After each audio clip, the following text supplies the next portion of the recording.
As sports fans are swept up in the March Madness college basketball craze, it's a good time to consider the madness of the coaches' salaries. At institutions across the country, the head men's basketball coach earns far more than the president of their respective universities.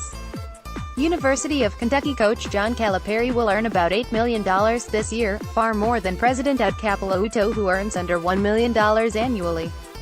According to USA Today, 47 coaches will earn more than $2 million in 2018, with Duke University coach Mike Krzyzewski leading the way with a salary of almost $9 million this year.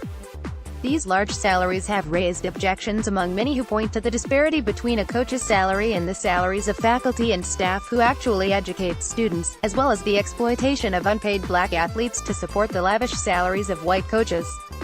Those arguments aside, there's an economic case to make here.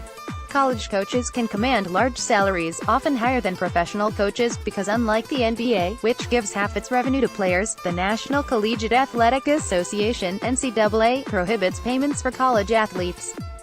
Division I college basketball players, for example, can earn a full scholarship to cover tuition and expenses, but nothing more. This is an artificial market restriction that needs to stop. The very best athletes are worth much more to their universities than a scholarship and an all-you-can-eat meal plan. Economist Richard Borghese found that a five-star recruit for basketball is worth about $625,000 annually, and it is not just basketball players that are valuable. Sports economists Stephen A. Bergman and Trevin D.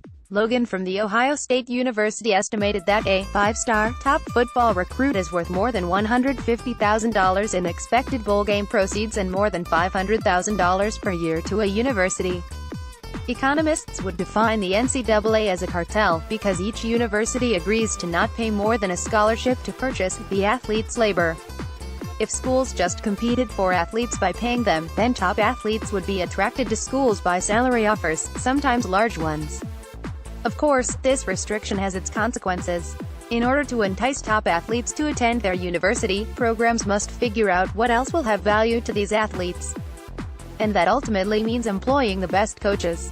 A top athlete that is worth $500,000 to a university but is only allowed to receive a scholarship could find value in other areas to help compensate.